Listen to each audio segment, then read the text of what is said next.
This is a seismic event in royal history, and who better to comment on it than we've got him on the phone. You know, we're having to do this on the hoof, you understand. Royal commentator, former BBC royal correspondent, of course, Michael Cole. Michael, welcome to the show. Long time. How are you? Fantastic, Kevin. But on a momentous night, very chastening night for the royal family, a very dangerous night indeed. This is seismic. I cannot think of a precedent. My memory doesn't go back to the Middle Ages, although I'm quite old now. Yeah. And I can't think of an... That is just a measure of how serious the whole thing is for the royal family and, of course, for the now ex-Duke of York and presumably the ex-Duchess of York, Sarah, Duchess of York. I can't help thinking, Kevin, back to 1986, what is that, nearly 40 years ago, 39 years ago, the first television interview, the first interview they ever did on the day of their engagement, how happy and how contented they were in their own company, and how far they've fallen now. Extraordinary.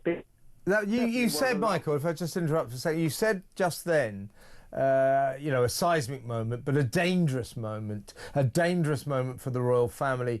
I mean, this is I would say, you could interpret this as an emergency rescue job for the royal family, because Prince Andrew, in this deepening scandal involving Jeffrey Epstein, was bringing them down, wasn't it? So I am speculating, probably accurately, that the King and Prince William must have said to Andrew, for the sake of the British royal family, you must do the decent thing. Would you say that that's a fair interpretation of what has just been going on? I think there have been some very interesting, heartfelt and perhaps contentious conversations that have been undertaken between the ex-Duke of York, brother, the King, to get to this particular point. Prince Andrew sounds as that he's giving up his royal title, saying that the continued accusation may distract from the work of the royal family. Well, I think that's certainly true in spades. He also says that he has decided to put my duty to my family and country first by giving up his royal titles and honours. That is unprecedented. I can't think of another occasion. But that is of how serious the whole matter has been for the royal family. And it's just not one scandal, it's scandal after scandal, and the stakes have been higher and higher and higher, added to which, among some other very exalted people, he wasn't alone, he had 3 million and to be the head of the China spy ring in this country, which of course is very much in the news. That hasn't helped, has it, last couple of days? It hasn't helped at all, and also the discovery of emails which showed that he was in contact and indeed supporting and writing grovelling memos to. I think Michael, that was the end of the line. The revelations last weekend that he lied to Emily Maitlis in that interview, saying that he cut off all contact with Jeffrey Epstein, and then this email emerges that after that he actually not only got in touch with him, emailed him, said, we're in this together, you know, let's rise above it and we'll soon play again. Meanwhile, of course, Fergie, the ex-Duchess of York, I assume she is now, also kept up contact with Jeffrey Epstein. And so, frankly, you knew Prince Andrew, obviously. I don't know how well you knew Fergie, but I mean, there's something. He's not a decent man, is he? Well, we have to look back, and when you think about the time he got married, he was very highly regarded. We loved him, didn't we? We loved him then, yes. Indeed, he was, you know, always there. He was the Queen's favourite child. Whether that was true or not, it was certainly widely believed. He came back from the Falklands War, where he'd served as a helicopter pilot on HMS Invincible. Yeah. I think it was on Invincible he was, and he discharged his duty, and we all saw the photograph at Portsmouth. The Queen went down to greet them all, and there he was with a red rose between ample teeth, smiling at the world. And of course, he was very, very highly regarded, and all the goodwill was with them, because when they got married, it was quite clearly a love match. They didn't have to be coaxed to kiss on the balcony.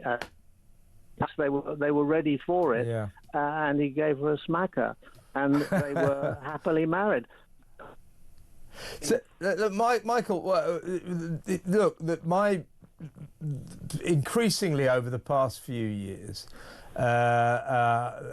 Prince Andrew has emerged as a very pompous man, full of himself, without much of a moral compass. How will he be feeling today? Because I know this much, more than any other member of the royal family, he was enamoured of his own VIP status, of his titles, his importance. Now that has all gone, how will he be feeling? Well, I think he'll be feeling fairly low tonight. He remains, of course, a prince of the realm. He was the son of the late monarch, and that won't change. Else has changed. I think he will want to stay on at the Royal Lodge. It always has the definitive article at the Royal Lodge. He has a long lease, I think 75 years. Yeah, I don't think you can get him out of there, yeah. No, the King might have wanted him to leave. Obviously, he won't. And his life will continue to carry on, whether it's on the golf course or...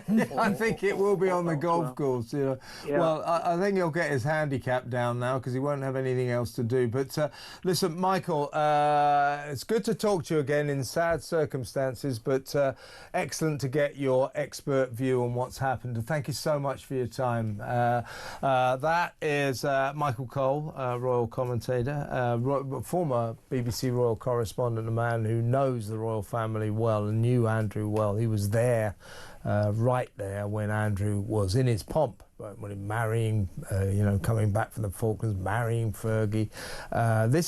This guy, Prince Andrew. I mean, if you talk in terms of how far someone can fall, it's hard to imagine anyone could fall further than this man. This is it.